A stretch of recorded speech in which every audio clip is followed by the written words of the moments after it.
Pernah dengar nama Nabi Nuh? Pernah tahu sejarah Nabi Nuh? Nabi Nuh, kalau boleh dibilang, Nabi Nuh ini pernah putus asa di hadapan Allah.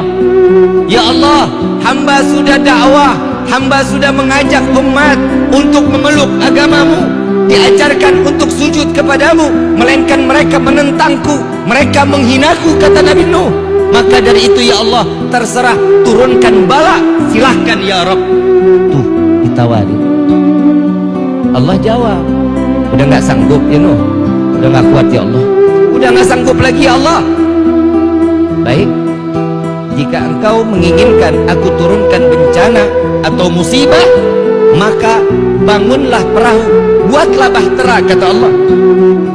Buat bahtera pakai apa ya Allah? Pakai kayu. Kayunya dari mana ya Allah? Sedangkan di tempatku ini tidak ada kayu. Dikasih bibit-bibit, dikasih bibit, dikasih bibit, ditanam oleh Nabi Nuh sampai bertumbuh dengan begitu besarnya pohon tersebut. Ditebanglah satu persatu dan dibuatlah bahtera, bukan di pinggir pantai, di tengah kota.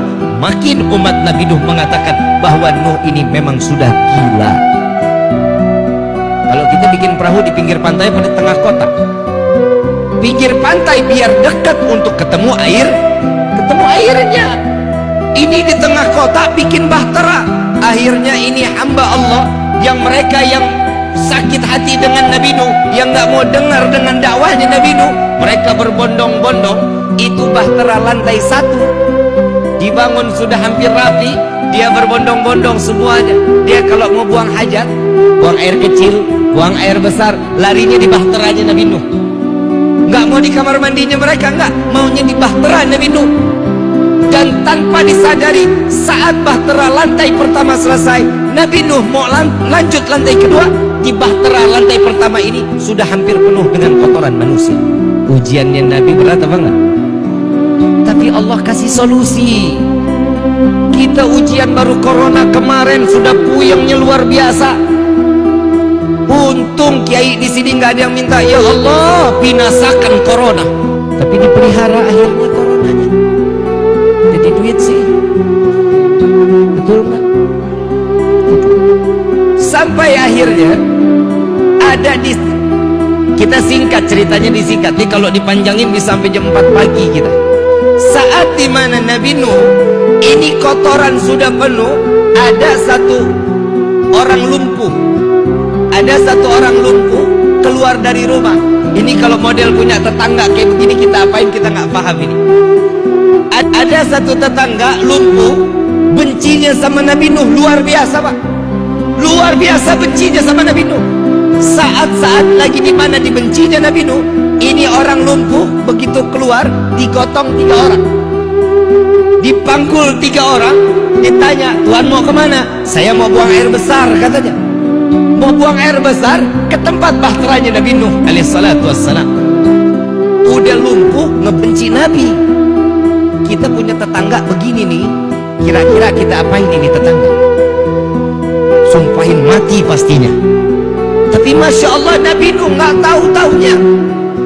Nabi Nuh lagi bingung, setelah ini perahu jadi, saya harus membersihkan bahtera ini daripada kotoran manusia yang sudah menumpuk. Nabi Nuh bingung mau ngebangun sendiri, umatnya juga sampai banyak, harus ngebersihin kotoran lagi sendiri. Dia pasrah sama Allah, ya Allah, hamba pasrahkan diri hamba kepadamu ya Allah.